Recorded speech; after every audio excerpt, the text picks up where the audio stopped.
উপলক্ষে পোশাক শ্রমিক উন্নয়ন জনকল্যাণ সংস্থার মানববন্ধন ও সমাবেশ আয়োজন করার মাধ্যমে দিবসটি উদযাপিত করে বাংলাদেশের অর্থনৈতিক প্রবৃদ্ধি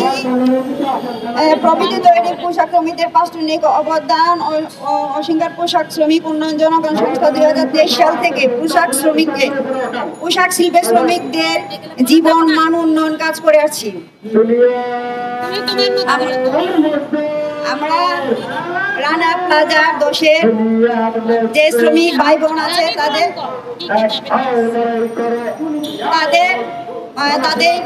রানা প্লাজা মালিক রানা প্লাজা দোষে পড়া 12 বছর পূর্তি হয়েছে।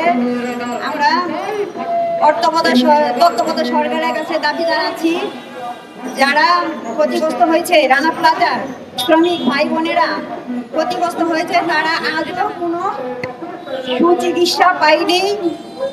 তারা এখনো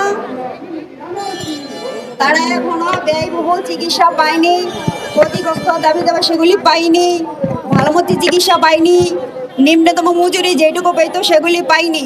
যেদিনকা দোষে যায় সেদিনকা তাদের বেতন দেওয়া 6 কর্মদিবসের পরে 7 কর্মদিবসের পরে বেতন বৃদ্ধি দেওয়ার কথা ছিল। তারা সেই বেতন দেওয়ার নাম করে তারা ডেকে নিয়েছিল অফিসে ডেকে নেওয়ার পরে তাদের বিল্ডিং ফাটল ধরেছিল। সেই ফাটল ধরার কারণে তার বিল্ডিংটা ধসে পড়েছিল। প্রত্যেকটা শ্রমিক নামতে চেয়েছিল, কিন্তু মালিক পক্ষ তাদেরকে নামতে দেয়নি, তাদেরকে বাধা দেওয়া হয়েছে, গেটে তালা মারা দেওয়া হয়েছে। সেই জন্য তারা বিল্ডিং ধসে অনেক হাজার শ্রমিক ক্ষতিগ্রস্ত হয়েছে এবং নিহত হয়েছে। যারা আহত হয়েছে, অনেকের হাত পা ভেঙে গেছে, তারা পঙ্গু অবস্থায় আছে, তারা কোনো সুচিকিৎসা পায় নাই।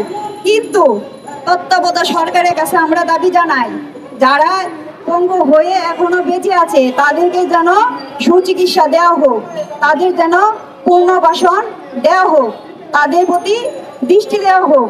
এবং আমরা যারা পোশাক শ্রমিক আছি, শিল্প শ্রমিক যারা আছে, যারা মালিক, প্রত্যেকটা মালিক